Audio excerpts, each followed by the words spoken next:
Hai Toppers, selamat datang kembali di channel Top Info. Paham komunisme adalah salah satu paham yang sangat dilarang sejak rezim Orde Baru berkuasa. Paham yang merupakan buah pikiran dari Karl Marx ini dianggap sering melakukan tindakan makar, pembunuhan, dan berpotensi membuat negeri ini menjadi kacau balau seperti yang terjadi pada tahun 1965 hingga 1966.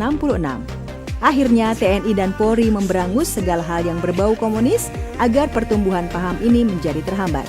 Sementara di negara kita, paham ini akan diberangus hingga buku yang beraliran kiri dilarang beredar, Indonesia masih bersahabat baik dengan negara yang memiliki paham Marxisme atau komunisme seperti Tiongkok.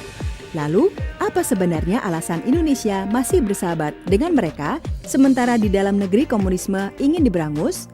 Yuk kita simak ulasannya berikut ini. 1. Kerjasama ekonomi.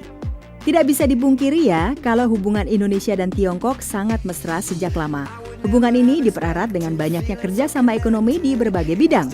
Akibatnya, Indonesia kebanjiran banyak sekali investor dari Tiongkok dalam beberapa tahun terakhir. Bahkan terdapat desas-desus pekerja dari Tiongkok ikut diberangkatkan ke Indonesia. Saat Jokowi menjadi Presiden Indonesia, beliau mengatakan akan semakin memperbanyak kerjasama dengan Tiongkok. Bahkan nilai investasi dan kerjasama setiap tahunnya sangat fantastis, menembus hingga miliaran dolar. Kesempatan mendapatkan investasi tentu tidak akan disia-siakan Indonesia yang notabene masih merupakan negara berkembang. 2. Pertahanan Indonesia yang tidak terlalu kuat.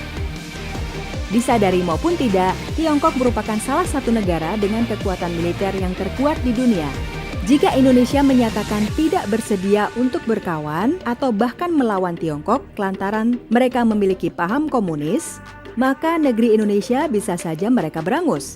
Indonesia tidak ada apa-apanya ya jika dibandingkan dengan Tiongkok dalam segi senjata perang yang sangat hebat.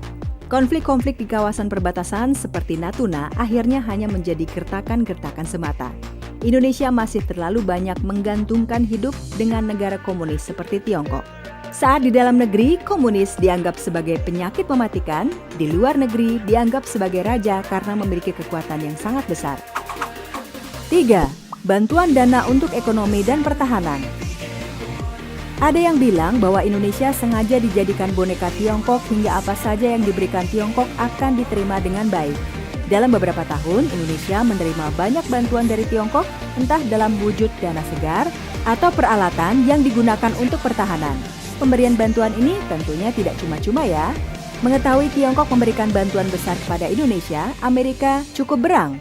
Negara ini juga ingin memberi bantuan agar Indonesia tidak begitu terpengaruh dengan Tiongkok. Oh ya Toppers, pada masa lalu Amerika pernah mendukung Indonesia dengan sangat penuh dalam pemberantasan paham komunisme saat Soekarno masih menjadi presiden. Niat Amerika untuk memecah pengaruh Tiongkok adalah kemungkinan agar komunisme tidak tumbuh di negeri ini lagi. 4.